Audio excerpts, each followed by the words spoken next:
And hello. Welcome to the Absolute Football Podcast, coming to you here on Monday night. Don't worry, you don't want to watch the England game. Come and talk to us about the Premier League. Or if you do, just mute it in the background. We're much more interesting, hopefully.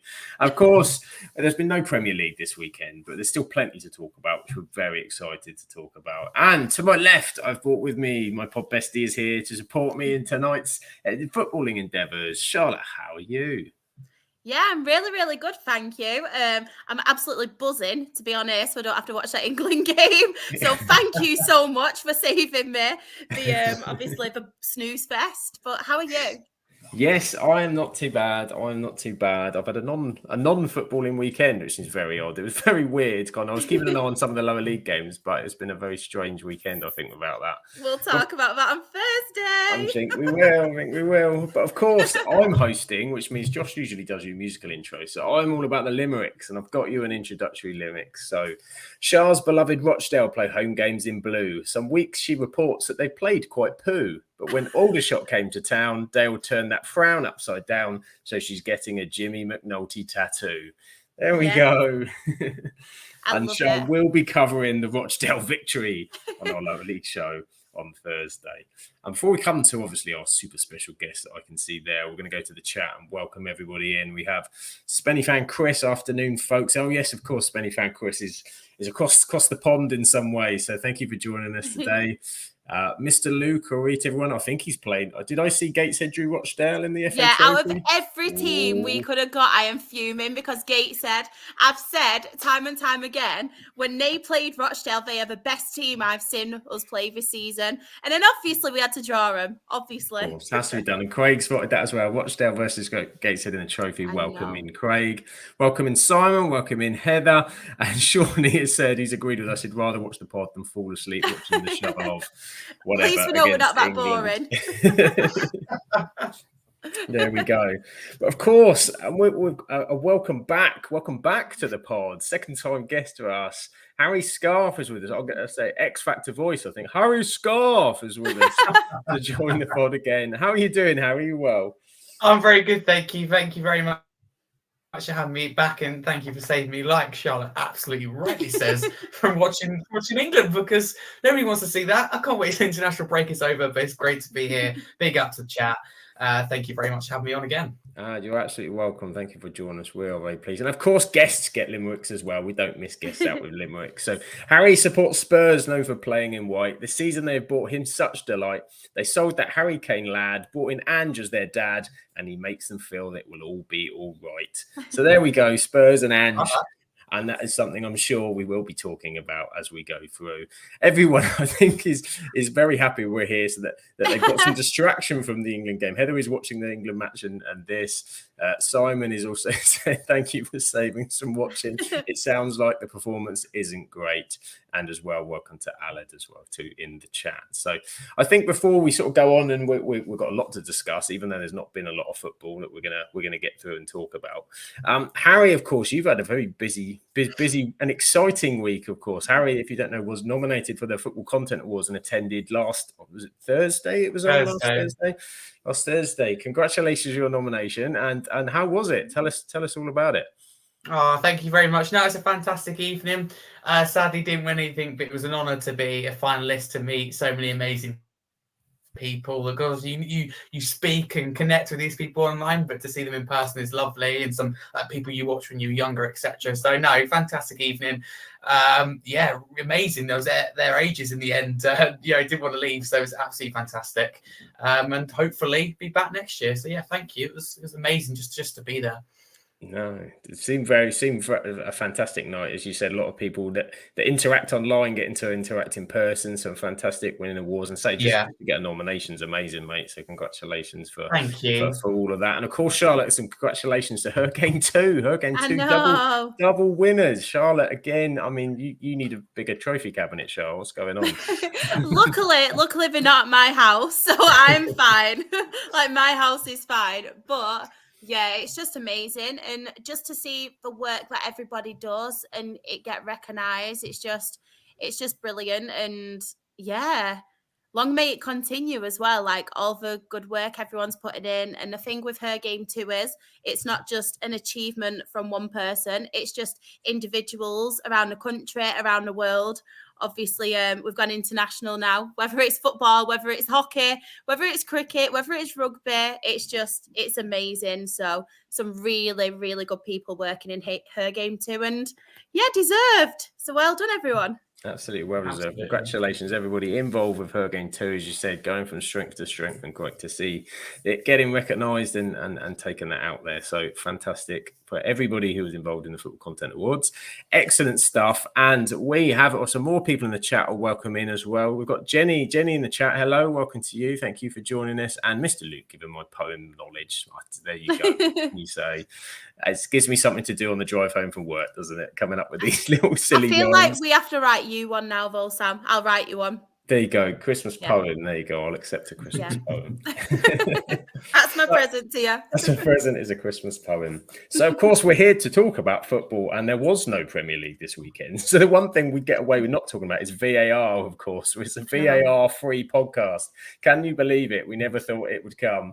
But we will talk about something where the Premier League were involved and was football related and has massively affected the table with Everton. Everton, huge news coming out last Friday that Everton, of course, have now been deducted 10 points for irregularities in FFP, if you want to give that as an overall title. So I'll just sort of I'll give an overview if you're not aware in terms of what's happened. So they've had a 10-point deduction for breaching the Premier League profitability sustainability rules. It's to do with a 3-year period in terms of finances where they've exceeded the threshold of £105 million losses that you can have, and they had 124.5 according to the independent regulator. And it's kind of unprecedented in the Premier League. We've seen things like this in the EFL leagues, etc. But a 10-point deduction for Everton. Charlotte, initial thoughts? I mean, wow. I've got a lot to say about this because, so I do apologise, anyone. First of all, I think anybody that does breach any rules or anything should be punished. So I totally get the fact that they should be punished and have a point deduction, fines, whatever. But I feel like it is very harsh because I think there's been other teams that have done exactly the same, if not worse, and they haven't been punished yet. And I think that's where, and we can go on about VAR and the inconsistency as well, but I think there's a lot of inconsistency and a lot of favourites within the Premier League. The ones who make more money don't get as punished. And then you've obviously got the ones like Everton who are struggling. Don't get me wrong, they should get punished if they have done that, because at the end of the day, they are breaking rules. But yeah, it's a tough one. And we were saying off air as well, what about them teams who were going to go and join a Super League? None of them got punished, did they? Not one of them. But then I get it because they have done wrong. But at the same time, be consistent and punish the other ones. Like Manchester City and their charges. You've got Chelsea. You've got obviously Mendy as well, who's come out Manchester City now about his wages. And yeah, it baffles me. It really does. We'll certainly get on to Manchester City and other clubs as well. I think evening to Frankie joining us in the chat just at the right time. And so Mr. Luke says as well, yes, Southend have got the 10-point deduction, but say in terms of the Premier League, this is something we haven't seen before. I mean, it is, as you say, Richard, they've broken the rules. So you've got to have the FFP rules. And you've got to have something there. And you've got to punish people when they do go across it. But it comes back to football inconsistency, which is across the board at the minute that we're seeing inconsistencies in the game. And this is crazy. I mean, Everton, from what I understand, the timescales of this are also a problem, because I think it was March or something to present their evidence and come forward with. Obviously, it's last season, so it's dragged into a second season. There's been links with the relegated clubs from last season, not particularly happy about it for obvious reasons, that there's been an impact on them. You know, saying if it's 10 points last season, obviously Everton would have been relegated. This season, and we'll come on to whether we still think that's the case, it drops them into the relegation zone, but they're still fighting. Do you know what I mean? It's not. It's a long way over for sure. And I think a lot of people, and I'm included, think they'll get out of that. But I mean, Everton were claiming that the issues. So their mitigations against this was that they believe that the stadium project was ended up how they funded the loans in the scheme and how it was accounted for. So they've used the accounting rule question. No, we put it in this box instead of this box. So I think that's one of the arguments they've had against the Premier League. The other was the impact of COVID, which was unexpected.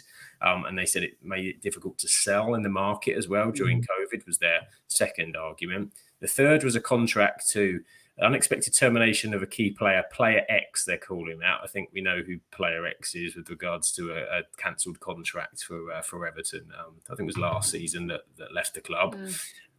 And they were also saying, well, we were transparent cooperation with the Premier League, which is a little bit, okay, we've done the crime, but we're at least talking to you about it. So that sounds like a discussion over a lesser sentence that they want to have. And they're also trying to bring Russia into it, that they had to suspend specific sponsorship agreements, including a stadium. This is a funny one, including a stadium naming rights deal worth 200 million for 20 years, which wouldn't kick in until 2025. But they were trying to say they were having negotiations to bring that money forward into 2020. So lots of loopholes and stuff, and arguments, and all of this going on. But just crazy. I mean, Harry, where do you stand on the punishment that Everton have been given?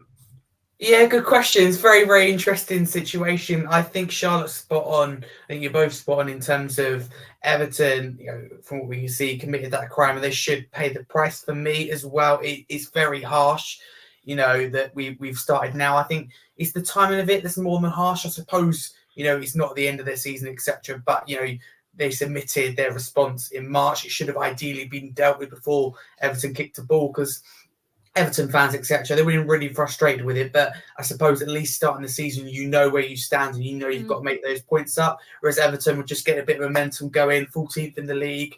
Discussions, can they break into the top half? Can they pull themselves away from the relegation battle? And they've been hit with a 10-point deduction back in the relegation zone. Personally, think they'll be okay, but there's no obviously guarantee of that. Charlotte is spot on again in terms of we've seen clubs get away from it. Tottenham, one of the clubs, obviously tried to join the Super League. For me, the Premier League should be, for them anyway, more worried about people trying to, go into the Super League or potentially leaving the Premier League than clubs that like Everton who want to stay in the league and want what's best. I don't know whether I agree with the FFP rules, but I think that's completely other discussion, because for me, it favours the bigger club. So I think personally, they're looking at Manchester City in particular, but also Chelsea, and going, look, you bring a lot of money to the Premier League, a lot of success to the Premier League. We want you to kind of get away with it. At the same time, I respect that, like with City, 115 charges is a lot to get through. However, 115 charges makes me think that they're even more guilty, and it shouldn't be able to take long. We've got 115. Things against you, the evidence should be right in front of you.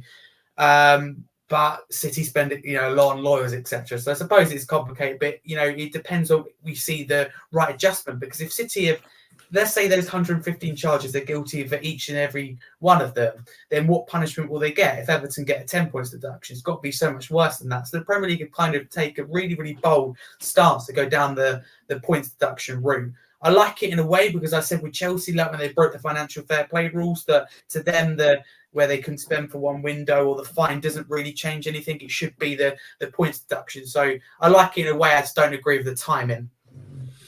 It's difficult, isn't it, at the time? As you say, these things take ages, and it's the same with legal cases, isn't it? The more complex it is, it takes ages and drags out, and we'll come to Manchester City, and they're 115 in a minute. But just to go to sort of the chat and give everybody their kind of voice on what they're thinking. So Simon says they've only done them because they haven't got the money to drag them through the legal proceedings like City and Chelsea. Yeah, I mean, there's some incredible legal aspects you're dealing with both of those clubs, and the size of those and what they bring into the Premier League. There's a whole question mark there. Sean is asking, where was Chelsea's and City's punishment? Absolute joke how Everton have been caught, and yet the two big clubs walk around scot-free. Allied Everton feel rightfully aggrieved considering their punishment for Chelsea and Man City. Craig thinks that their deduction amount is harsh. However, thankfully, it shouldn't cost them relegation like it would have done the previous two seasons. I mean, there's the option of appeal, isn't there, which they will blatantly appeal. And there's the possibility that the points deduction will go down. Yeah. Don't think they'll ever oversee it, but it might half it, or it might be 5 points or 7 points or something like that. It is crazy. And so a lot of people in the chat are talking about Manchester City in particular one of the clubs, Chelsea the other, as you mentioned. How come Man City haven't been punished for all the 115 charges? The understanding is it's still through, as we said, still through the process. Because it's 115, it's bonkers that it's more complex. Everton would have been better doing more crimes. Then they'd have been sort of held off. But it seems... Sorry to interrupt, but surely that's a frustrating thing for an Everton point of view in terms of it looks like they've committed one or a couple of crimes, like you say, but City have committed 115. At the moment, they're okay. And, so that's the more frustrating thing. I get it's harder because City, a bigger club, will spend a lot of money on this type of thing. But when there's 115 charges, that usually suggests that there's a lot of evidence that you've done, you're in the wrong. So it should be quite easy to find the evidence. That's what I was going to say, because I think to myself, there's 115 wrongdoings from Manchester City. Yeah. So... And they're repeat wrongdoings. It's there, isn't it? Like, a lot of those wrongdoings that they've said, I think I saw something with David Ornstein was talking the other day, said a lot of them are repeat. They're season after season after season. So it's almost as if they're kind of saying, well, if you rob one bank, that's bad. But if you rob 4 or 5, that's all right, because, then you're a legend. It's unbelievable. You're a pro. Exactly. Yeah, then you get a Netflix series. It's absolutely mad. And that's what's frustrating. And Everton have insinuated that in their statement, haven't they? They said, we are watching what happens next. God. And I think so is everybody else is watching what's happened next. Because from an Everton point of view as well, it's like kicking them when they're down, because Ken Wright has just died. Like, he's passed away. So they've got that obviously hanging over their heads. And then it's obviously got the fact they're in a relegation battle. Don't get me wrong, it's because they're not good enough, so they are down there. But I think to myself, you're kind of kicking them when they're down as well, aren't you? Because there's just so much like going on at Everton at the minute. And like I said, they deserve it if they have done wrong. But all these other teams like Manchester City, are you going to take their titles and medals and everything away from them? Because... And I don't want to get into the lower league point of view, because obviously this is a Premier League show, but we've seen lower league teams get severely punished, and it's because they're not a big name. So I think to myself, and some of these lower league teams, their punishment has gone to them even becoming non-existent anymore, being relegated, and obviously then not being able to compete at that level that they have been. They're obviously struggling again. So I think to myself, with Manchester City and Chelsea, if they do get found out, like, what's their punishment going to be? Because I bet it's not much. And from a Manchester City point of view, if it is like a few points, like 10, 15, whatever points, that's not going to like really do any harm to Manchester City, especially with the players they've got, the good run that they always have. And I think to myself, relegate them, strip them of the medals, because it's 115. 115. It's the first question everyone is going to point to when the Man City comes out, because it'll be like, well, Everton got 10, so where's the distinction between the 10 and where Manchester City are? And as you said, it's got to be more. I mean, there's a lot of people in the chat sort of suggesting that they should be relegated. I mean, Shawnee says they've got lawyers in their office 24/7, 365. Yeah, of course they are, and that's where it becomes 100%. Difficult, isn't it? Aled says they've broken 115 guidelines. For me, it's 1 point per deduction, then 115 should lead to relegation. Mr. Luke, disgrace. Man City should have been relegated to non-league. And all of this is at a time when everyone's... It's difficult for me to say because I'm a Manchester United fan, so I always try and be as objective as I can. Manchester City won a treble last year, which I've had to deal with and whatever, and everyone's lauded them for it. But this is sat in the background, and this is kind of what everyone's been saying. But there is this, and technically... Well, not even technically. If they breached any of it, it's cheating. It's cheating. It's cheating the rules. So it taints the achievement. Frankie makes a really good point. Bad. Yeah, exactly. I mean, Frankie makes a fantastic point. I genuinely think teams have breached FFP rules, believe in the Premier League wouldn't take action. I mean, there may be some of that. And they thought, well, let's see what they do. And now they've made that, there must be some nerve, because I mean, I think there's a few others that are skating close to the wind, aren't there? But we haven't seen. But there's going to be a few that are nervous. Craig mentions, didn't Chelsea get a transfer ban? Was that FFP breach? I don't know if that was European based or Premier League. I'm not sure. Because there's different rules and levels, isn't there, for UEFA? But even that, it was going to be 2 windows and a fine. it's going to be just 2 windows, but Chelsea, they gave the Premier League a sum of money to bring it down to just 1 window. So, and not being funny, but I think City can let's say they announce City 100-point deduction, etc. City will just go to them, here's your $500 million, and they go, Exactly. crack on. So that's where it's wrong. You've got to stand, you've got to forget the money, you've got to kind of go, what's right for cheating? And that's removing them from the situation. The way I look at it, someone's cheating in the game, you remove them from the game. If someone's cheated 115 times, you're going to give them another chance, aren't you? So for me, it's plain right simple. And the only thing that will change, Charlotte again is right. That a small point deduction wouldn't change anything for City. The money they've got, what they can get away with, and the players they've got, it really hurt them if they went into Championship with player wages and that. So that's what will be interesting. But they got to act on this Premier League now. They've given Everton a point deduction. What will they do now? Exactly, they've got to do it, and I mean it'll be interesting what happens when those cases come to an end. I mean at that minute we've got no time scale in terms of what happened. I think Richard, welcome to us in the chat. I think Chelsea and City will be getting some over the next 12 to 18 months. I mean it may take that. Hopefully it doesn't take that long, but it seems to take blooming forever. Everyone's agreeing with Shah because everyone agrees with Shah. Shah is always right. This is what we learn. How much of a great derby would that be, though? Manchester City versus Rochdale in a National League. It would be great, wouldn't it? Would be great. Yeah, no Premier League for them. That would be fantastic. Well, and Aled sort of says as well, when an athlete's broken the rules, finished on the podium, their medal is taken from them and given to the person who finished after them in the race. Which I think one year might have been us, actually. So I'll take that 21 times. Well, hey, it's the closest we're going to get to a title at the minute. So there we go. I mean, it's crazy. It's pretty horrific to read about and say the impact now for Everton. So moving on to Everton themselves, obviously they've had this hit. The fans aren't happy; they're fuming. They've obviously got difficulty financially. There's this kind of takeover going on, isn't it, as well? So there was a lot of kind of upheaval and nerve at the club.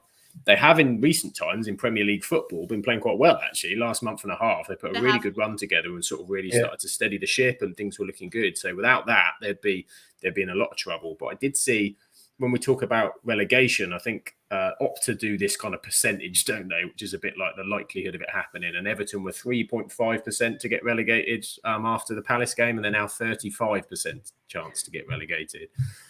I mean, bearing in mind who were in the bottom 3 and how well they've been playing, I'll start with you, Harry. Do you think Everton are going to...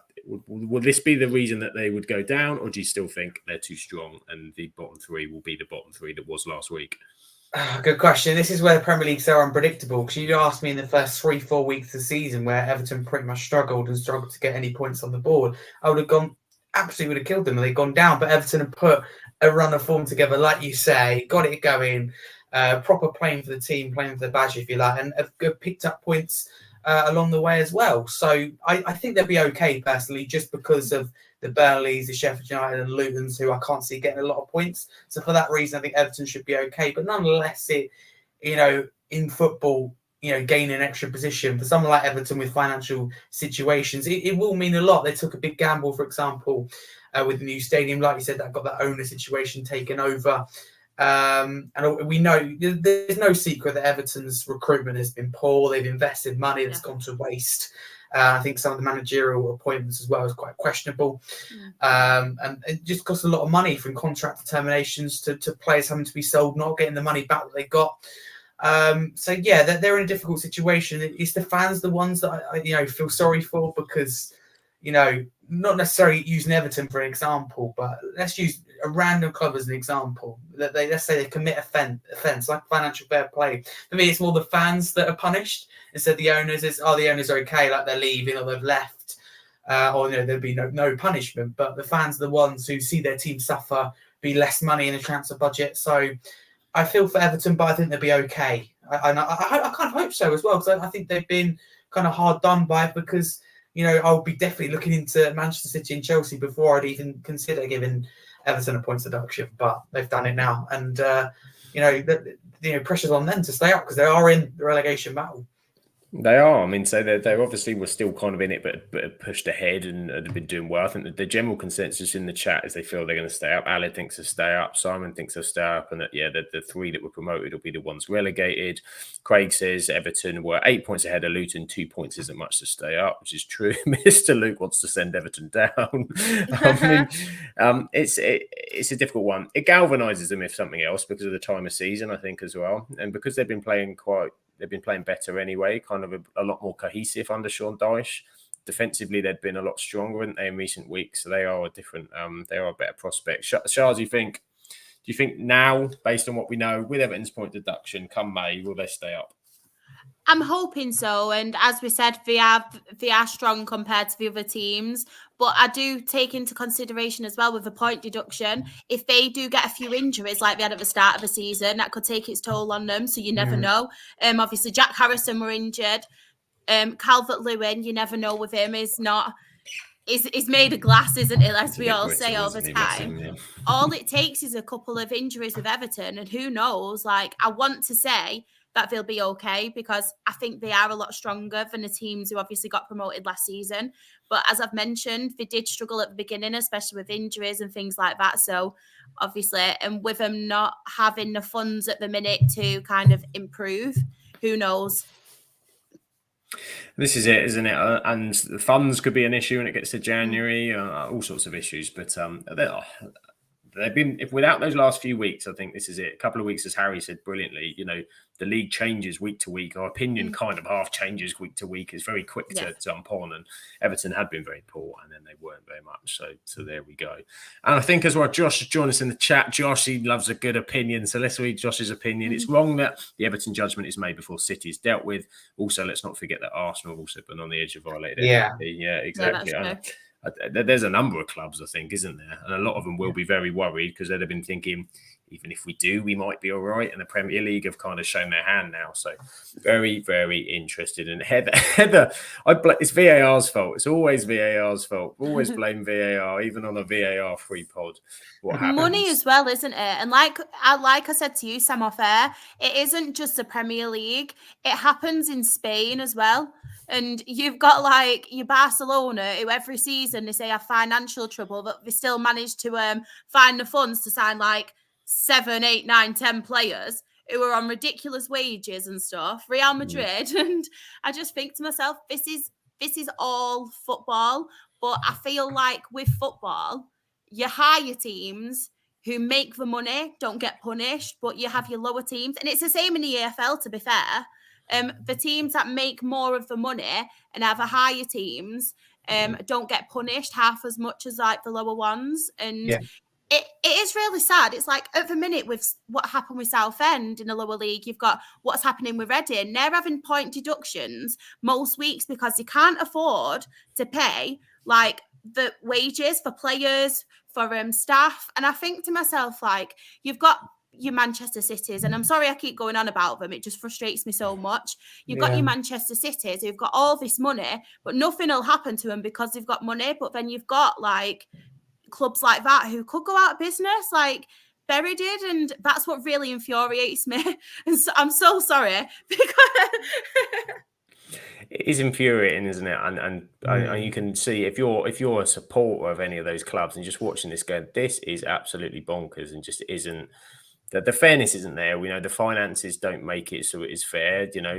Sport should be the best clubs, the best run clubs, the best players, the best performers win. That's what it should be. But that's not how the footballing world has kind of evolved into this point. And we know that that's not the case. And we know that the clubs that are big will still remain to be big. And there's certain deals that are done. And then when you start to have more money, there's more legal support. There's more. I mean, it just frustrates me. Everything is loopholes of this, loopholes, and they can't because there's this loophole. I mean, there was even the thing a little while back, wasn't there, with all the Saudi Arabian clubs coming in and buying players. Would they then be loaned back to the Premier League? You're like, this is all loopholes around FFP, and it's all whatever rule you put in place, someone will try and find a way around it. Is it Mudryk? 8-year contract. Mudryk 8 years contracts. You've got rumours of Ruben Neves was linked to Newcastle having just signed for Saudi Arabia on a kind of a loan deal. It's where we're at, isn't it? Unfortunately. Yeah. So where we're at. So we will see what happens with Everton. We will see at some point, hopefully, what happens with Manchester City and Chelsea. But I think the pressure is on that we need to be finding that out sooner or later. If not just for Charlotte's blood pressure, we need to know. We need to know what's going on at all. And we'll go on then. We'll let Josh give Liverpool love. And as an FIO, Liverpool, one of the only teams in the top league in Europe to make a profit last year. Yes, to be fair, Liverpool are very well run and have done well on the financial side. I think they're one of the ones that are in the green, I think. But there will be one or two more clubs, I'm sure, that won't just be Man City or Chelsea by the time this is all done, I would imagine. But talking of the Premier League, now we've done all the stuff and what that's done to the table, let's have a look. And we're just going to have a little gander at what's going on. Let's not look at the top though. Let's leave them ones out. Yeah, exactly. It'll be like Paris Saint-Germain. We're going to have to take them off the top now and not deal with them. And this is how we left it before we got involved in all that international mumbo jumbo and what we'll be coming back to at the weekend. Isn't it tight at the top? My words. Yes. Manchester City 28, Liverpool 27, Arsenal 27, Tottenham 26, Aston Villa 25. And then, I've put Manchester United and Newcastle in as well, just because I can. So they're sat there into the top six. So, of course, some big weekends going to come. And we'll start with you. We've obviously got Harry on and Tottenham have had an unbelievable start of the season. I would imagine if we showed you this table 12 games in before the season starts, you'd have bitten our hand off, wouldn't you? Absolutely would have, and I just hope that we can kind of finish in this position. But the frustrating thing was that it's kind of been a disaster of a month. I think I was happy with the performance against Chelsea. Everything went wrong in terms of injuries, suspensions, decisions, red cards, etc. So I can tolerate that. But then Wolves, 90 minutes winning the game, and then came away with nothing. And we've been we'd be in stronger position than that. And considering how tight it is at the top, those 3 points, even 1 point, if we managed to get a point out of the game, would have made a difference. It's very, very tight. And for example, Man United, who, not being funny, they haven't had a great start to the season, but they're only 7 points off. Yeah. Manchester City, and only a few points as well, 5 points off the top four. So they're still in it as well. So as far as Tottenham, and I'm concerned, very, very happy with what I've seen. But the worrying thing is now, because we're going into our hard period with teams in and around us and above and below us, can we cope without these important players? Aston Villa at home next, and we've got Manchester City, West Ham and Newcastle. Newcastle, obviously, as you can see there in the top 7. Aston Villa only a point behind us going into that on Sunday. That'll be interesting. And Manchester City away, goodness me, I'm not looking forward to that. And West Ham, they always love to beat us as well. So, not looking forward to the next few games. But if we can stay in this position or around about the top 6 until January, get the investment, get the right players in, get the centre-backs, get the creative midfielders until the likes of Maddison and Van der Ven are back, then I believe that we're in for a strong season. We have the right manager. I think we've got the right project and going in the right direction. It's just been a frustrating month that I want to forget quite quickly. It happens, and it's you tend to have one game followed by 2, and then all of a sudden it can look completely different, as you said. With the injuries that you've hit as well, it's kind of a double whammy, isn't it? Not just the sort of defeat, but losing the players that you've lost is kind of harsh. So a couple of questions for you, Harry, in the chat. So I'll come to Josh first as a question for you. And so, where do you think you will be? I think you said you hope to be top 6, but where do you think you will be after Christmas, considering that run with all your injuries and your suspensions? Yeah, I hate to be negative, but for me, I've got to be more realistic. I think we will be around about with the likes of Newcastle in particular, who've got that injury problems. I think it will be funny, be around 8th, 9th place, which doesn't sound great, but I think it will be fairly tight within few points, like 5-7 points, and we can get the right players in January, get the recruitment right again. And I think we can easily find ourselves. For me, it's just improving on last season where we finished 8th. So getting back into that top 6 is still a great achievement. Top 4 even better. But we're in such a healthy position now. But I don't know where we'll be the coming games, because I don't like what I've seen recently. But hopefully we can keep ourselves in and around that conversation. Like you've seen on that screen, we can be anywhere around with those teams there. I'll be happy in January because I know that we're only going to improve from then. It's just, can we get through to them? Because if we're going to lose, not being funny, which is possible, our next 2-3 games, then very quickly that sees us outside the top 6-7 because it is quite tight. So right now, not obviously as confident as I was, but still we have the right manager. I think you can get us through difficult situations. So I think we'll be okay. We'll be in and around that top 6, top 8 around January. Yeah, it's going to be interesting, isn't it? Because December is a very, very busy month. I was looking, some teams have got 8 games, I think, in December with the Christmas period and everything. So it's a real kind of hectic schedule. And some teams are going into that with some bad injury situations before they've even begun. There seems to be so many injuries this season. I saw something today. Hamstring injuries are up by like 95%. I saw last season. Like whether this is all linked to the extra time we're playing or quite what's going on, but there's an awful lot of injuries. I will ask as well, Sean, who wants to ask in the chat, what do you think on the opinions on the 2 Reds versus Chelsea? We're going back a bit. But yeah, good question. Obviously, when you're at the game, you see it first, you go, oh my God, how's that a red card? But looking back on it, 2 players lost their head in that game. And in Romero and Udogie, you can forgive Udogie, young to the league, fantastic in his position. I think has a lot of potential. But Romero, for me anyway, we're once again sitting in this situation. As Spurs fans go, and he's done it again. He's cost the team again. He's lost his head because he had a great start of the season. He's calmed down. He's got a better partner next to him in Van der Ven, but he's had that rush of blood to the head. Literally 30 seconds before, lashes out off the ball, which not been funny. The referee of VAR sees he's rightly dismissed for already with a red card. Gets away with it, but he has every right to go for the ball. And Enzo Fernandez kind of backed out of the tackle, if you like, but at the same time, the manner and the aggression he goes into the tackle is not needed in that area in the pitch. Do it on the halfway line. A bit more sympathy for you, but I don't know why he's going in 2-footed in the box. That is someone that's lost his head. Simple. He had to go. Shame on him. That had to happen.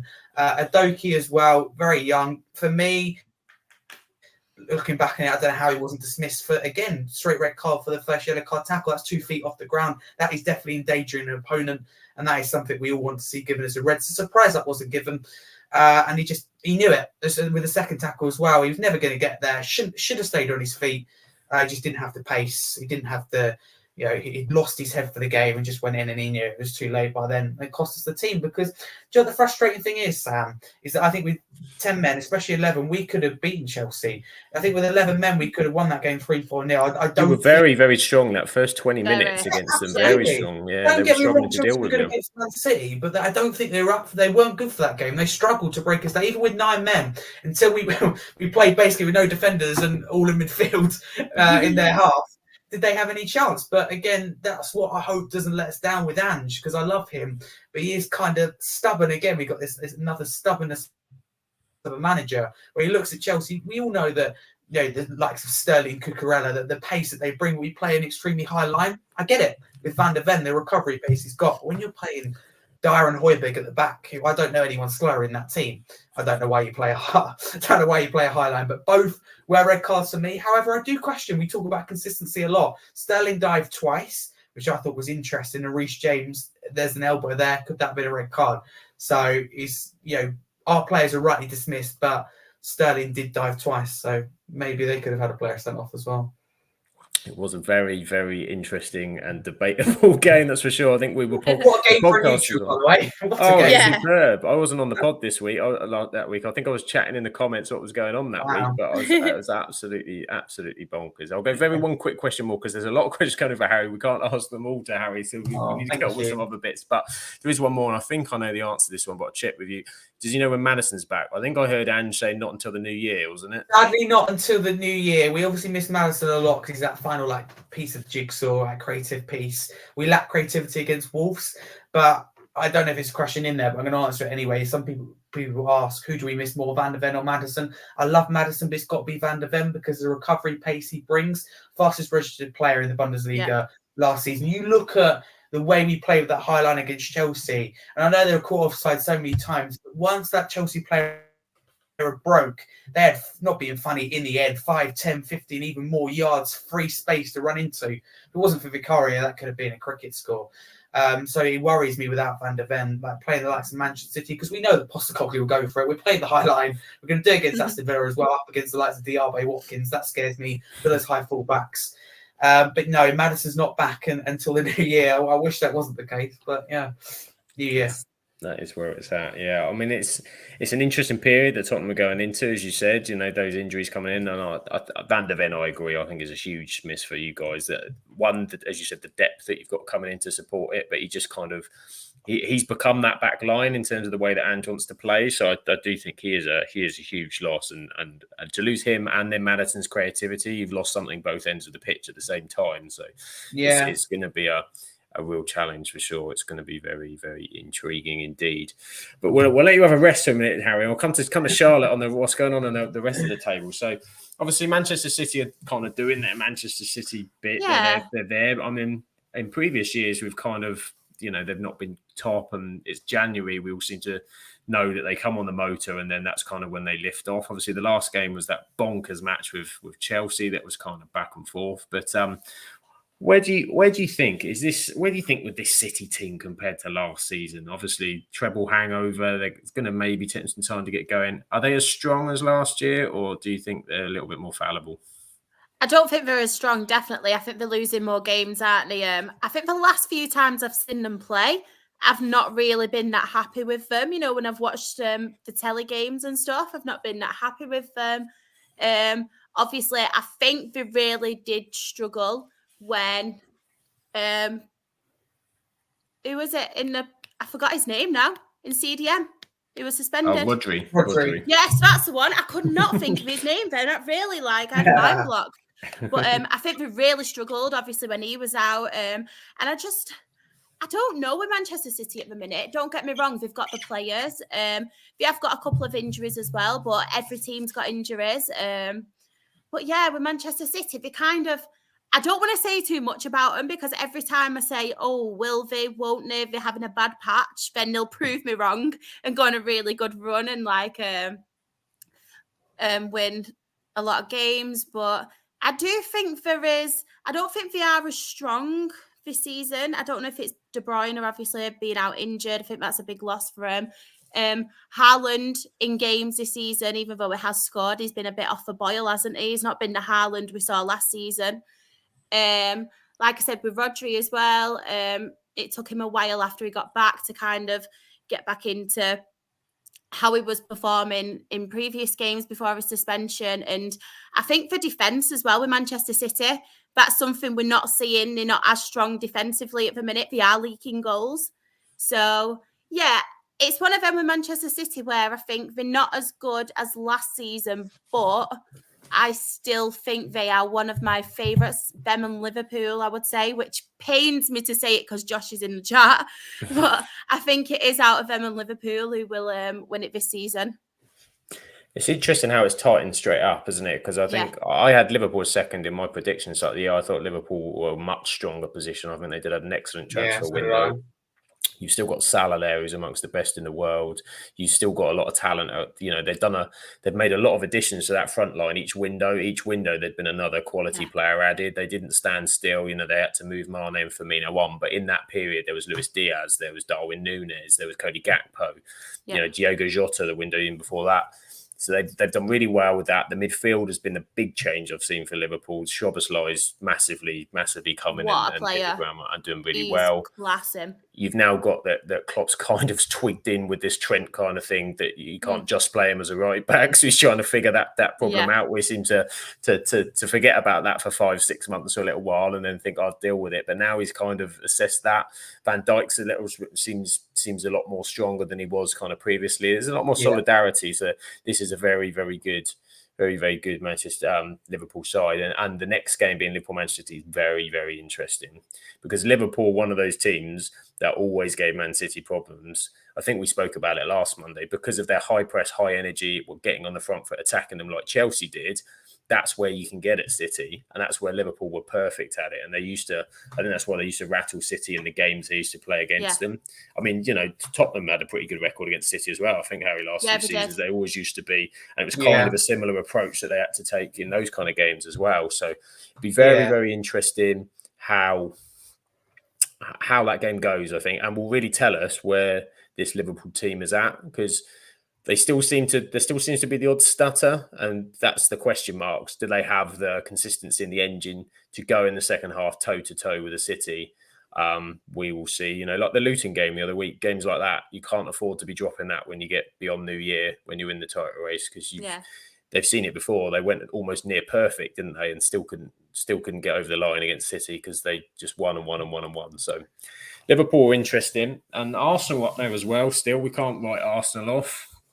They showed last season they could be up there. Harry's shaking his head. Trust me, for me, Harry, none of those teams look good alternatives at all. Someone was saying they don't want Man City to win the league. Right. Like, nor do I. But look at what the alternatives are. Nothing looks great. So I mean, Arsenal, Shah, could you see that Arsenal will go close again?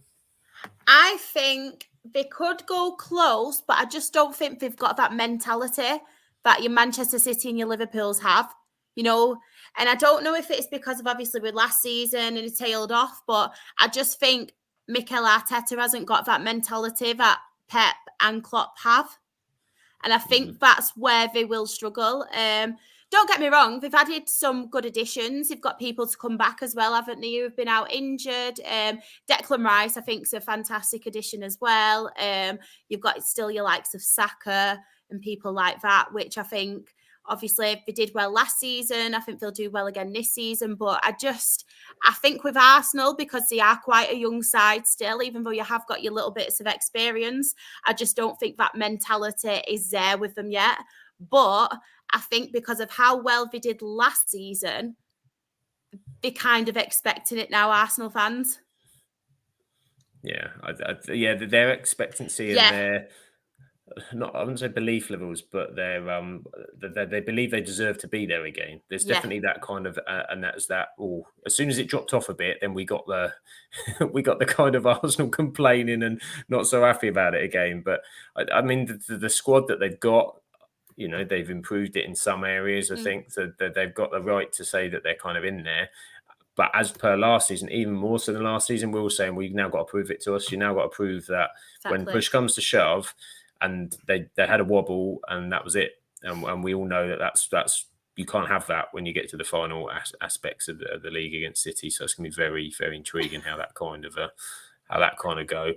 So we've got we've got some interesting stuff in the top four. We've also got coming here towards the bottom of this table as well, Aston Villa, Shah. I'm sorry. I just read the chat. I won't read it out loud. But So Aston, we'll come to you in a minute, Shah, Aston Villa. So we just want as well with everybody in the chat. Thank you for joining us. It makes it so much more interesting. But do subscribe and like to the channel. We do want and love your support. It makes us all very happy. Hit that subscribe button. It is for free if you're on YouTube. If you're not watching us or you're on audio, you can join us on YouTube on the chat or continue to listen to us on audio. Give us 5 stars, isn't it? Ratings, whatever you like, whatever. We've got some exciting content that we will tell you all about later on in the show on stuff that's coming up. But Charlotte's ready now to talk about Aston Villa. Well, I think I am. I might giggle halfway through. I mean, what a team. They are my adopted team in the Premier League this season. I absolutely love them. Last season, I think they ended the season really well. As soon as he got Emery, I was like, this Aston Villa team and what he can do. Because Aston Villa have always been one of them teams where they just needed the right manager because they've got the finances, if they've got the fan base, they are a big club. In my opinion, anyway, I think they are still a big club, and they just needed the right man. And I think Emery's got them playing some really exciting stuff. They're scoring a lot of goals. Don't get me wrong, they can leak them as well, but I don't know if it's because they are very high pressing now, a high pressing team, but. Yeah, I'm really, really impressed with Aston Villa. I had them to finish up there as well. But yeah, they're just really exciting to watch. Do you not think? The games they're a good, and stuff. Yeah, they're a good team to watch. And they've got Very some good interesting fixtures coming up. As you said, Tottenham at the weekend will be kind of a good test for them. And I think I had Villa fairly high up. My worry with them is later on in the season, because I think they'll have a good run in Europe. And I think then they'll kind of really have to really test that squad in terms of when they get to the knockout stages. Where do you think they'll finish, Sam? I think they'll just drop off slightly, maybe. I think I could see 6th or 7th, perhaps. I think. Really? Yeah, because I think Newcastle are going to get knocked out of the Champions League, I think. And therefore, when they start getting their players back, I think Newcastle will be a bit of a force. United, I have no idea what they're going to do. It's absolute chaos at United, so I'm not even making any predictions at this point. And I wouldn't rule out someone like a Chelsea coming through. You know, I think second half of the season, I think we really will start to see, and we're starting to see aspects of it now. be interesting how they get through. So all those teams could be coming through. It's a different prospect when there's expectation to. At the minute, it's early days, isn't it? When you suddenly get to the last 10 games and the lights of the Champions League look at you, potentially where we might have 5 places this season as well for next season's competition, it's going to be tough and tight. So I think it could be a real dogfight. And you still wouldn't rule out teams like Brighton and whatever, if they can start putting a run together to get themselves back. Again, Sam, your point about Newcastle getting players back is exactly the same with someone like Brighton. As soon as they get their players back, star players, I think they've got the right manager again, the right project, they're in the right direction. Because at the same time, I think they will prioritise Europe. I think they get through the group okay. I think we're seeing that now. So maybe, again, they may not focus on the league as much. So it really depends. All these teams, it's interesting them not being in Europe. That is where someone like Tottenham, my club, does have an advantage. That's why I'm worried. We've got all these injuries now. How can we cope with Europe next season? And yet you have some fans going, and you have Levy who will probably go, this is okay, this team's okay because we're sitting fourth in the league. But how can we cope with playing in Europe if we can't manage just the league? This is it, and as you said, Europe is a huge thing, and next season, they're going to have to make the massive strides in terms of that squad to make that work. Yeah. Josh says to me, United are going to finish there playing the worst football ever. I'm not proud at the minute. I think I would take that compared to what's happened so far and the games we've got coming up. That doesn't sound too bad. Craig adds Newcastle might have on Europa if they get their 100% going out of the Champions League. So that's true. Yeah, Europa on a Thursday could cause different problems, I suppose, for Newcastle. But they have an extraordinary injury list at the moment. I'm going to be a bit controversial. I honestly think Aston Villa will finish higher than Newcastle. Yeah, I do. There we go. Clip that. Charles made the statement. Well, I had him. Was it 4th or 5th? I had him definitely up there in my predictions. To be fair, you're backing them though. That's good. Not changing exactly. Backing them to the hills. Very interesting how that goes. Well, people saying hello to Harry in the chat. It's lovely saying hello to Harry. Join us in the chat. I'm not going to go too much into Manchester United because I do that every week. So I'm going to flip over to the middle of the table to have a little look at the other teams that we've kind of got and where they're all sitting. So some teams that maybe don't always follow, but it is interesting. That's still very tight itself. Actually, 5 points between what was 20. Newcastle had 20 points there. You got Brighton there on 19, all the way to Crystal Palace. Chelsea, as we said, now snuck up into 10th. They are in the top half. They are in the top half. They're not that far away, really, considering that they've just got through some mighty, massive. They played Tottenham. They've played. They played Liverpool first game. They played Manchester City. They played Arsenal. They've played a lot of the top sides. But Chelsea's issue for me watching them, I thought, was that might be an issue, is how they deal with the teams that sit back against them. And, when it's all a bit frantic and open, it seems to suit Chelsea. So we're very interested in how that goes. So, I mean, anybody there sort of picks up... West Ham's an interesting one. What do you think with West Ham, Harry? Because, I mean, they've obviously got Europe as well, their side of things. They've got a good win. They're scoring a lot of goals, but they're conceding a lot of goals as well. Yeah, it's interesting, isn't it? Like someone like West Ham, where you go, like you say, they're scoring goals. It's the defence that's the problem. I think that, again, West Ham Europe will mean a lot to them, etc. But I still think that there'll be potential contenders still for Europe, assuming Moyes stays, etc. I think they've been a bit up and down, but I think once they get some form together, some good results, they should be able to progress through the table. But see, this is the beautiful thing about the Premier League. Every year, this league gets stronger and better. We go, all these teams competing for Europe, and we end up having to go, like now, to the middle, pretty much the bottom, the kind of mid-table, to look at teams and go, they're still pushing for Europe. So that just shows how strong the league is. Chelsea's at 10th right now. I think, they'll be a lot higher than that. Come Christmas, end of season. So it looks really good for teams like that. They're not that far off. However, they're probably too far off to cause any problems to the teams like Manchester City, Liverpool and Arsenal because of their start of the season. West Ham, I think, will still be dangerous. I just hope they're not in and around us come Christmas. That'd be awful. But no, West Ham are, I think, assured of a top half finish. Brian, like you say, will push on. So there's some strong teams in there. Wolves as well. Gary O'Neill. We have a bit of, you get rid of that incompetence of officials, and I think they're in that top half of the table and contenders for Europe. Because not being funny, they've been robbed points time and time again. So there's some strong teams in this mid-table battle at the moment. Yeah, some good solid teams. West Ham I saw today actually haven't got any injuries. I saw an article on the Athletic talking about everyone's injuries. They've got nothing. I don't know what they put in the water down at the London Stadium down over there, but West Ham are having an absolute great time with no injuries whatsoever. When teams are decimated. I mean, interesting one picking up there as well. Brighton obviously have been struggling form wise. Have really kind of dropped off a cliff there. No wins in 6. It's difficult for them. Brentford have had a few more wins recently to kind of bump them up the table. I want to go to Wolves. Wolves, I think, are a really interesting team in terms of what's been happening with Gary O'Neill in recent weeks and how he's kind of worked them out.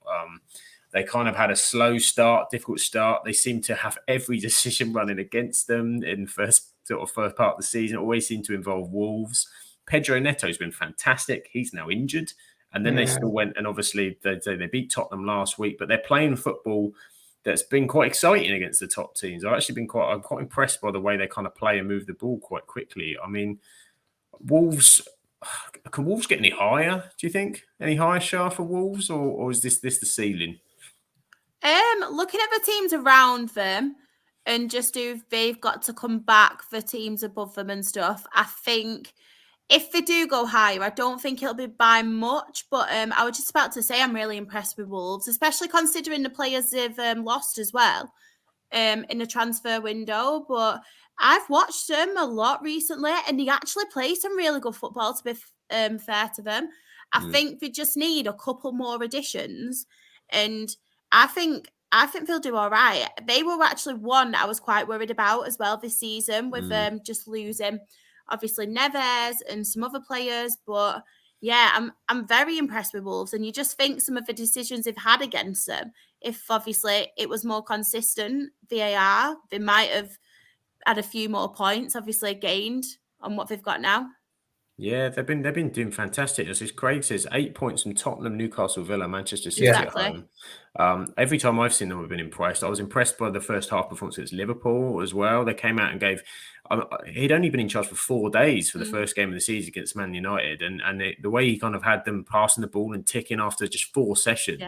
Yeah. I did read something they were saying he had the choice of either sticking with Lopetegui's plan or just ripping it up and saying, okay, we'll try and start my plan. He'd apparently, after the Bournemouth sacking, he spent 7 weeks and he just put a plan together for whatever team he was going to put in place. And then he got the job for Wolves 4 days before the season. He was like, well, I'll try it. Let's give it a start. And then I think that kind of was encouraging how quickly they've picked it up. So it also shows some of the players, they got quite intelligent to pick that up.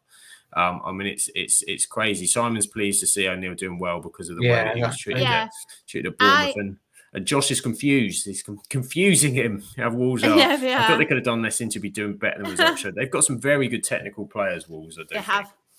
The thing with Gary O'Neill as well is, and this is like, don't judge a manager before like they go into a different team, because with me I was like, what is that appointment like? And I don't know if it's just because of the previous managers who were there before him and it was just obviously like complete different, but as soon as O'Neill went in I was like, why have they got him, blah blah blah.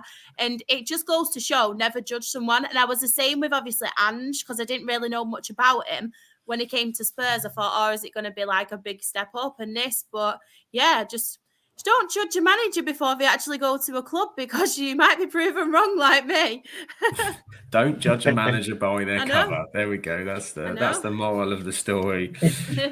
So the Wolves will be all right. And one I also want to touch on is Nottingham Forest as well, sort of 14th, sort of just hovering. I mean, I can't remember where they finished last season. It was a little bit further down than that, wasn't it? I think a couple of places maybe. But Tyrone Wanley coming back from injury, I think soon. He's massive to them, I think, without them. So, I mean, so Forest quite handy in 14th. And Palace are another confusing one, aren't they? Palace are another one. I just never know what you're going to get. I mean, they're still in 13th. They always seem to be permanently in this kind of this arena. I do wonder with Crystal Palace where the end game to all of this is, but they survived. They're pretty comfortable each year. They've got some exciting young players.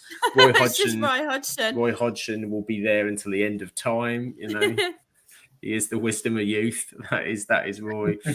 It's crazy. Yeah. So I mean, very interesting mid-table, and then. Here we are with the bottom 6. The bottom 6.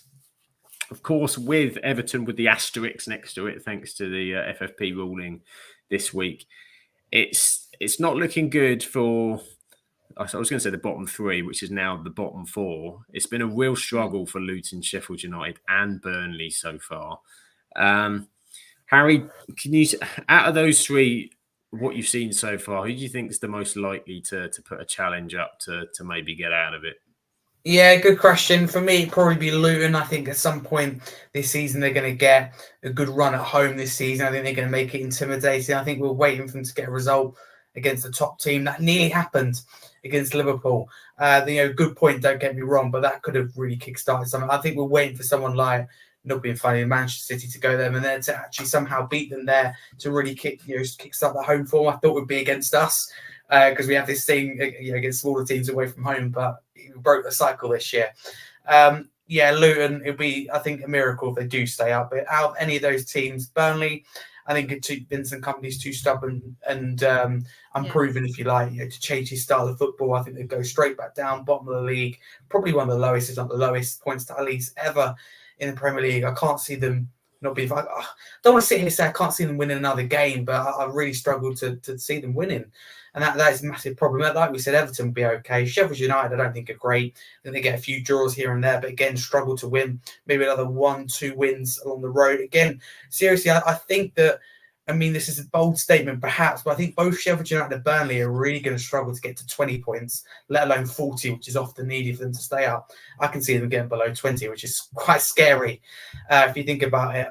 Luton, I think will it thinks to be one of those, because every year we've kind of gone like 40 points is okay to keep teams up, etc. But this year I think is going to be a lot less points are needed. I think it could be maybe 30-35 points are needed because of the standard. This part of the table was dropped. But look at someone like Fulham. If they're not careful, they could get dragged into this. We talked about Luton's home record. Everton getting a patch of form together. Bournemouth, I think, get a little run of form together like they're kind of semi-seeing now.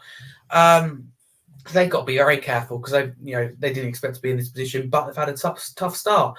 But yeah, answering your question, Sam, Luton would be the one, if any.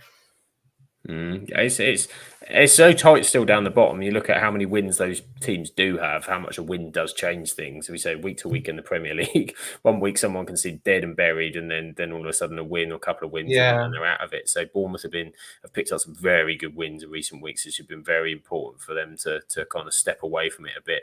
Sheffield United are unbeaten in 2, but have been terrible. Have been absolutely pumped a couple of times already this season. Simon makes an interesting point in the chat. Yeah, so the recruitment was an issue for Luton. Burnley's still playing the way of the Championship apparently, and Sheffield United are playing their best player out of position, and again didn't do an awful lot either, did they, in the Championship? So it's tough. Yeah, I think Luton have been pretty clever though, because even though they didn't recruit, I think they basically thought they'd be going back down, but they kind of saved and invested the money that they got from being promoted. So I think that's quite a clever move from them, because we've seen with obviously previous teams who've gone up in the past who have not really invested it in the way they should. They've just kind of spent the money. And Nottingham Forest, to be fair, were one of them last season, where they just bought every player and they didn't really have a plan, did they? And I think obviously they've invested a lot better this season. They've got some quite good players for Nottingham Forest. But I think the good thing is with Luton, they've kind of thought more about the future, which a lot of teams, you don't see that, do you? Especially when they get promoted to the Premier League.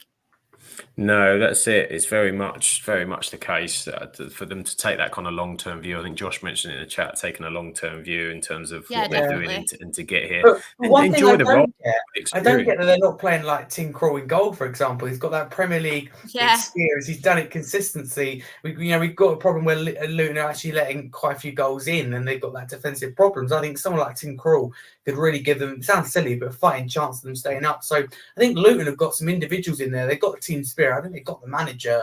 They've got the intense atmosphere, the old school ground, if you like. So I think, at the moment, I can actually, to be fair, sitting here right now, I could see Luton staying up and Bournemouth potentially going down, although Bournemouth are on a good run at the moment. Just Luton at some point. Like we look at all the teams there, and only recently, what is it? I can't see how many boxes there are. There's quite a few, 7 or 8 maybe less boxes. And Luton, the only one there without a win, as far as I can see. So Luton need to start winning, and that comes from at home. We all know a better home record gives you a better chance. It's huge, and I think that one Luton win was away from home, wasn't it, as well? I think they beat, was it Burnley they beat away? I can't remember. I'm going to say, I'm sure it was Burnley. Yeah, Burnley away. Yeah. So they need to make that home a fortress. Heather says on Bournemouth, of course, I think we mentioned this a couple of weeks ago as well, as get a CDM, we might stand a chance. Of course, they've suffered big midfield injuries. I think Tyler Adams is out again for a long period. I think he suffered another reoccurrence of his hamstring injury. And Alex Scott, who was brilliant the other week in their win, as one that sort of, I don't think he's too far away. But they had struggled with their new signings being injured too. So it's been difficult for the new manager to kind of stamp that on the team. But a couple of good wins for them, push them above.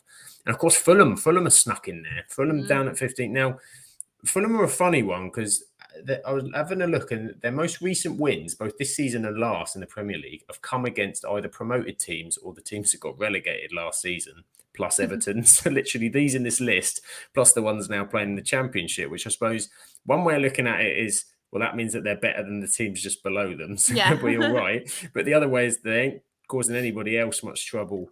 And one of their big problems is scoring goals. I mean, I know there's a lot of teams here with just sort of 10 goals and 9, but Raul Jimenez scored his first goal last week for 20 months. That's mental. As your top leading striker, it's not good enough, is it? That's not, when you've had Mitrovic there last season, who time last season, I think, had 9 league goals by this time. It's just chalk and cheese, isn't it? Yeah, definitely. I think with Fulham as well, obviously we mentioned about them beating the teams in and around them, which, to be fair, when you are down there, they are the ones you need to beat, aren't they? They're like your 6-pointers and stuff. As we mentioned as well, Mitrovic, that is a massive loss. And even last season, he was their top scorer, wasn't he? Even though there were other players obviously contributing, he was their top scorer. So, yeah, for someone who has been for years that key player in your team, losing him is obviously a massive loss. But I don't know what is really going on with Fulham at the minute, because obviously apart from losing Mitrovic, which is big, isn't it, to be fair? Mm-hmm. But I just think with Fulham and looking at any of them in that bottom 7 there, bottom 6, is it? Yes. Bottom 6, yeah. But in that bottom 6. I wrote 7. Don't know I know, I counted then. I was like, there's a mystery team. Guess the mystery team. I think I could see any of them going down. I think Fulham looks less likely, but then I think to myself, like the run they have been on, and when you've got your striker who's only scored 1 this season, it's only come recently, I think to myself, they have got problems. They have, and then I don't think they had the greatest transfer window. And if you remember, they almost lost Pellegrini as well, didn't they? Pellegrini was going to Bayern Munich until like the 25th hour, and they turned that around. I mean, suddenly you drop him out of that team as well.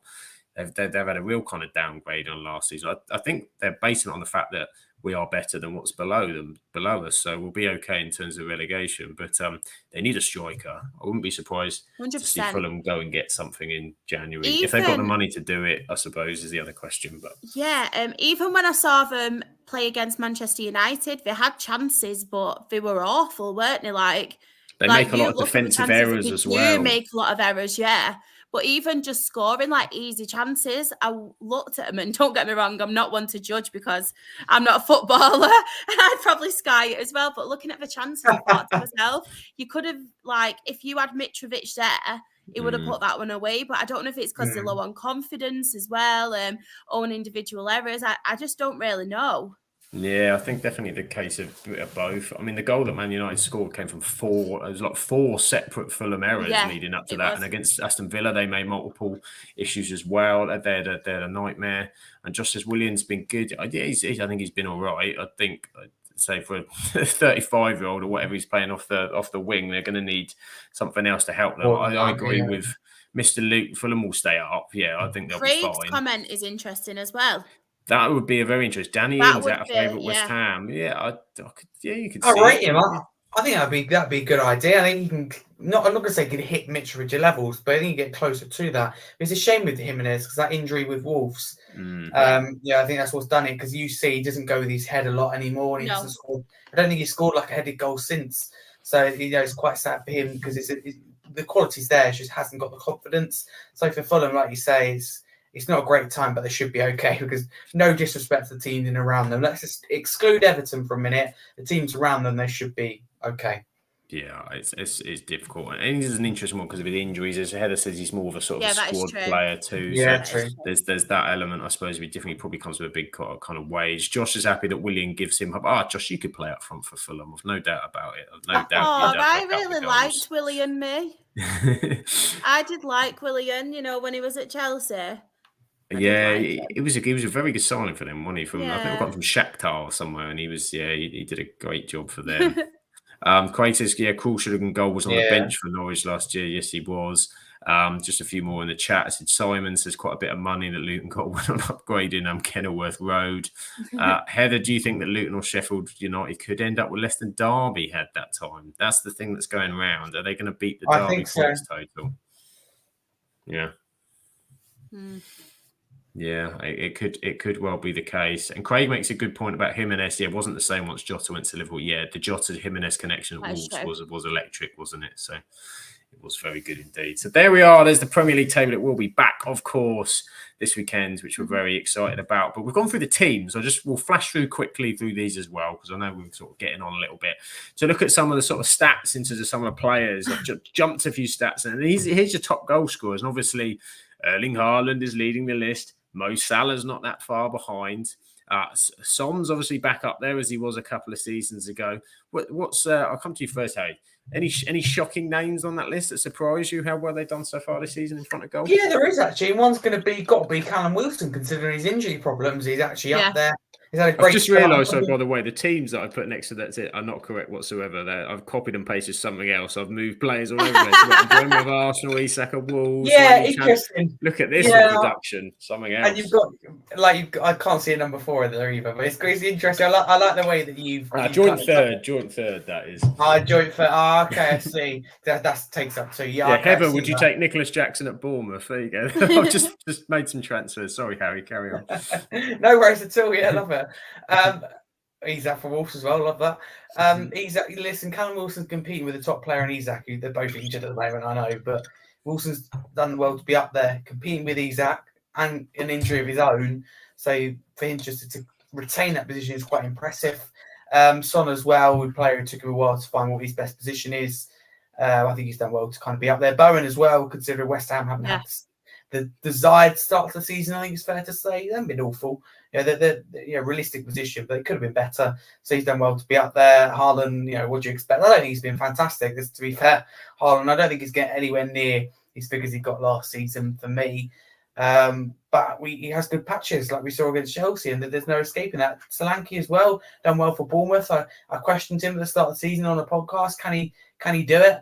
And so far, I like what I've seen. Jackson as well, I don't like him. But if you looked at it from a neutral point of view or as a Chelsea point of view, it's good to see him growing in confidence as well. And Burmo really doing well as well on the shoes of Tony. So some top players up there. Hwang as well for Wolves. So I like him, stepped into the shoes of Neto. So there's top players everywhere you look there, but there's a few surprises. Yeah, there certainly is a couple. And yes, Heather, sorry, yes, I messed up the copy and paste. Nicholas Jackson is not ours, although you did go in for him. So I was close. At least I was close for that one. Yeah, there's a couple on there. And Buemo's become really important for Brentford as well, hasn't he, with Tony out? Into a couple of loads, I think, of penalties. He's been dangerous for them. So, yeah, I heard Haaland's going to have the top, isn't he? So, hang on, some huge news coming out of the chat. San Marino has scored again. San Marino are on a goal-scoring run. The nation of San Marino that didn't score have now scored 3 goals in a row. It's since Claire scored. Since Claire scored for San Marino. Everywhere. Goals for San Marino. My word. There we go. Get San Marino striker up front for Fulham. That's what they need. And the England games finish as well, 1-1. Oh, fantastic. How exciting. Love to see. Magic. Talking about being number 1 in the world, weren't we, this morning? That's off the table for now. Next up, the top assists. Well, I think I've got the clubs right. This looks all right, this. There we go. It's fairly close. Pedro Neto. I love Pedro Neto. I like Neto. What a player. Very so superb player. so far this season. Now he's been out injured. But again, I'll come to you first. Any shockers shockers here? Anyone surprised you, or anyone's outperforming what you thought they'd be doing by this point of the season? I don't know. To be fair, looking at them, obviously you've got Maddison. He's expected. Ward-Prowse, obviously, as well. I think he's doing brilliant at West Ham. Doku, I think, is a really good signing for Manchester City. I'm really impressed with Doku and what I've seen so far. Yeah. Conor Gallagher. I mean, he's doing all right for Chelsea, and to be fair to him, everyone always has a go at me for this, but I'm not his biggest fan. I don't think he's that good, but a lot of people rate him, but I don't think he's that good. But fair play, 4 assists. Yeah, Kufal as well. I wouldn't really expect that from Kufal. Kufal, that's it for West Ham. Yeah, Gallagher's done some. Yeah, I think he's been playing sort of more higher up, hasn't he, for Chelsea? So he's got in those positions. So some of the names you'd expect. Ward-Prowse, Trippier, set pieces as well. That gets them some nice assists. I love Ollie Watkins as well. I love Ollie Watkins. Ollie Watkins, early on, there was he was struggling, I think, first few weeks in front of goal, but he was still massively involved in Villa's build-up and assist play. So he's having a superb season so far. Craig says on Pedro Neto how good he was against them early in the season. Wolves have won that day, I think, got injured. Yeah, I just think sort of on the turn and picking the ball up, he's just such a nightmare to play. And this is Wolves. Okay, Huang scored quite a few goals for Wolves, but they haven't got a proper 9, really. You suddenly put Pedro Neto in a top. I really think Pedro Neto top 6 side could hit some extraordinary figures. And yes, Josh has spotted Darwin Núñez. Darwin Núñez is joint 7th with 4th. He's probably better at maybe passing than shooting at times this season with his finishing. But Darwin Núñez has been involved with a lot of Liverpool goals, and I think he's starting to link up better with some of Liverpool's players too. So I think, Núñez, I think, probably deserved on the assist list. I think he's been quite good. Probably underrated because everyone points to the finishing, but how he's been involved in some of their play. He doesn't always play as well, so that's fair. This says Doku's only because De Bruyne is out. Yeah, and I think because that Cole Palmer deal went through late to Chelsea as well, they kind of moved quickly on Doku. So he's a very different kind of player, isn't he, to Grealish on the left? So it gives him a... I like him, though, mate. I do quite like Doku. He's quite raw, isn't he? He's just raw and just runs at people. It's like old school winger sort of mentality. I love old school kind of players, whether it's a defender, whether it's a winger, whether it's your striker, your big dirty striker. That's why I love Grant Holt. But yeah, old school players are the best players. None of this rolling all over the floor business. No, Go on, Nemanja Vidic. Show watching Nemanja Vidic, your Craig Dawsons. Yeah, Roy Keane. No mucking about. And we will come to that list in a minute. But next up, I wanted to bring the goalkeepers out because they don't always get the praise, the goalkeepers. And there are some very interesting names in this list, particularly number 3 for me. Somehow, Andre Onana is 76.7%. But of course, Alisson is top. I mean, I don't know if you guys agree. For me, best goalkeeper in the Premier League, and has been probably for the last 5 years. 100% Bayern Mile as well, I think, in my opinion. Yeah, and they always go... I mean, I've always been quite firm on the Alisson versus Ederson. I don't think there's even a competition there, really, for me. I think while Ederson can play well, Alisson in terms of a goalkeeper, and say Ederson's not even... Got it all, hasn't he? Got it all, Alisson. Yeah. 78%, and probably so. I'll let Harry let you have your moment. Vicario. I mean, what a signing he's been for Spurs! Absolutely sensational. Yeah, what a great addition. Because myself included, are guilty of this. I think our Spurs fans wanted David Raya, so the club, took it was cheaper. That's a fact, a cheaper option in Vicario, and there was little uproar about it. But it's great to see people being proved wrong. But people kind of dismissed him as well for a ball was being kicked because we didn't side David Raya. He's been fantastic. Against Chelsea, he was like an extra defender off his line. And again, like I said, not being funny, someone like the recent goal, all due respect to him, it could have very easily been double figures against Chelsea. He had that many chances. Slightly worrying if you look at it that way, but Vicario, you always feel safe pair of hands, save percentage, very, very high. I thought it would be higher, actually. I think before the Wolves game, it was the highest. I could be wrong, but I think he was number 1. Alisson, absolutely top keeper. There's no competition there because Edison's nowhere near Alisson in that list, and rightly so. I'm surprised Onana's in there as well. I've got to be honest. Areola, I expect, because West Ham, the way they play, made a lot of saves. Sanchez didn't expect to be in there. Pope, haven't seen him make that many saves. So there's some interesting ones in there. Sarr, that's realistic as well, and Neto, the type of football they play and where they are in the league. But yeah, as far as I'm concerned, Alisson, different level to everyone else. And Vicario as well, as like you said, has been immense. So great bit of business from Spurs, and that's where Levy deserves his credit. Yeah, very good from Vicario so far this season. So it's always, say percentage is always difficult as well because it depends on the quality of shot, doesn't it? You know, and things you've had against you. But I mean, it tends to over the course of the season sort of pan out to the keepers near the top. But Leno, of course, been very important for Fulham to have kept them in it, as we said, with some of their defensive errors. They've needed him. He's my keeper in my fantasy. It's easy for people. Heather says she's got Vicario in her fantasy as well. So people on the list. And welcome to Barney as well. Late to the show, Barney, a Fulham fan. Leno has won us so many points. Yeah, he has been absolutely crucial for you guys. I like Leno. To keep you in there. So they are the goalkeepers. And they've got one final list for you. Ooh. And it is the naughty boys. It is the list of the naughty boys. Who's got the most yellow cards in? Where's Romero in there? Craig Dawson. Yes. Old school defender. Knew he'd be in there. Take a booking when you can get it. Craig Dawson with 5. But joint top of this list is Basuma of Spurs and Nicholas Jackson of Chelsea as well.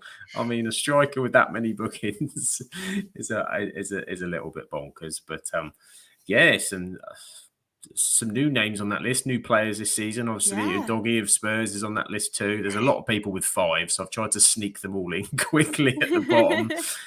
But yeah, Craig Dawson there with 6, Hickey with 6, Anthony Gordon's had 6 as well for Newcastle. I suppose he's probably whinging as well. Yeah, and he whinges a lot, doesn't he? He whinges. He plays a lot of aggression, and that force. Can be the case. Lamino, I'm not surprised that. I think he was quite high up on the list last season as well, as was Paulinho. I think he's sort of down there too. So there's a couple of Wolves ones, isn't there, in there?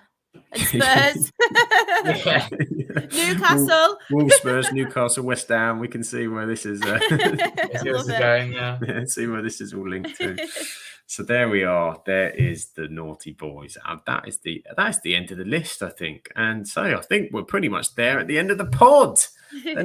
Thank you for everybody who's joined us this week. I appreciate there's no football on. You've muddled through the England game and hopefully spent it with us as well. So we look forward to having Premier League back to have a proper chat with us. But before we sort of say goodbye to everybody, let me see if I can bring up the podcast socials. We'll start with the podcast socials this week. I don't know if I've put the new ones on, Shah. These might be the old ones, I think. I think it is. I need to convert the file because it wouldn't let me upload it. We have got the converter file, but not on this one. So yes, Mondays, of course, we did start at 8:30. We are 8:30. So we are the Absolute Football Podcast. You can find us on Twitter /X at Absolute Football Pod, on YouTube at Absolute Football Podcast, at Twitch at Absolute Football Podcast, on TikTok at Absolute Football Pod, Instagram, and sometimes on Threads, Absolute Football Podcast _ and the Absolute Football Podcast on the Facebook as well. We of course have the lower league. Lower league's exciting this week because we've got double National League game week. Tell us about lower league this week, Shah. Well, I'm hoping I'm going to be double happy, but we've won one game already, so I'm half happy at the minute. We are playing tomorrow against Altrincham, which I'm going to. So I'm hoping it'll be a really good week for us. But of course, there isn't any championship football. We are very limited in League One. But we have got League Two, a full set of fixtures, and we've got a double game week in the National League. And it's just going to be all fun, laughs. And we just talk about anything, don't we? We have discussions, we have debates. It's just a full-on giggle. So if anybody does want to join us, that is on Thursday at 8:30. Exactly. It's football. It's pronunciations. It's normally north versus south in terms of how do you say this? How do you say that? And what foods? Yeah, it covers everything on the lower league show. It really does. It absolutely does. And so, thank you. Barney says you subscribe. Thank you very much. We do love and appreciate everybody subscribing and supporting pod. Thank you. Thank you very much. Got some exciting stuff coming up as well. I think next couple of weeks we're recording with Ipswich Town. We've got an Ipswich Town podcast coming in to tell us all about their journey up into the Championship. So that's a fun one. I think it's going to be me and Ant doing that one, I think, on a recorded show. So that's going to be very intriguing. And not far away, we're working on it. It's coming. It is coming. The WSL will be coming to the Absolute Football Podcast. We are developing developing it. We are talking to people, and we're trying to put that together in the background. So we're really excited to bring that to you news. So do keep your eye on Twitter.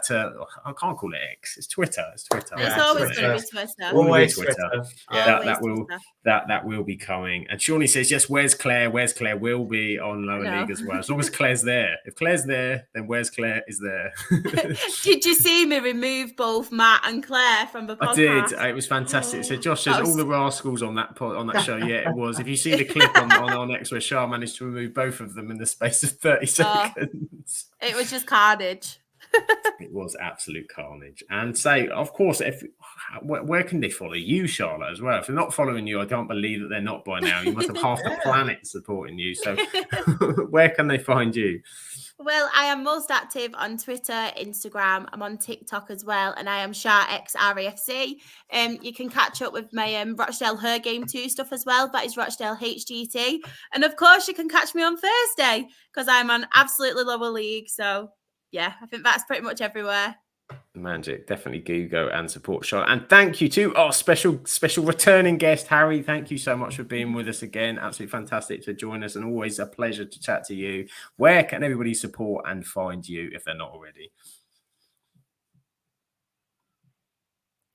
I think he's frozen or he's very, very happy. He's very, very happy. Yeah. There we are. You're back. Thank you very much. Very happy. Yeah, I'm back. I don't know what happened. A small internet crash there, but I hope it's all right now.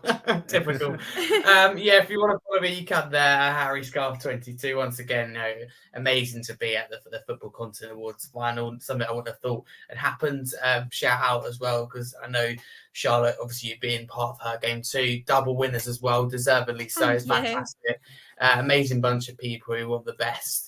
And it's great to see expanding as well outside of football, like you say, in every sport now. So massive congratulations to them. Thank you. So it's a great evening. So it's fantastic. So many amazing people there. It's an honour to share the room with them as well. Got my show, my channel, Scarfe Spurs Talk, weekly live shows every Monday, 8 p.m. The show went ahead this Monday. Obviously, I'm on here, so it didn't go ahead. Someone else hosted it, so I'm going to check out how it went after. I think it went okay there. Fingers crossed. And I'm also co-host for Part Lane Podcast every Sunday, 7 p.m. Last Sunday was an action-packed, full of tension, full of drama on Sunday, it's fair to say. But yeah, no, we'll be back next Sunday. So thank you very much for having me on. It's always great coming on. So yeah, massive thank you.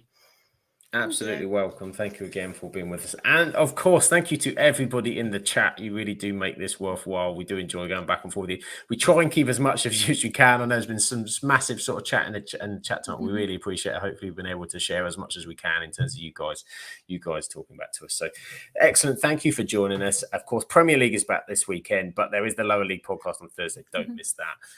But for the rest of the week, have a wonderful time, and we will catch you on the next one. Take care of yourselves.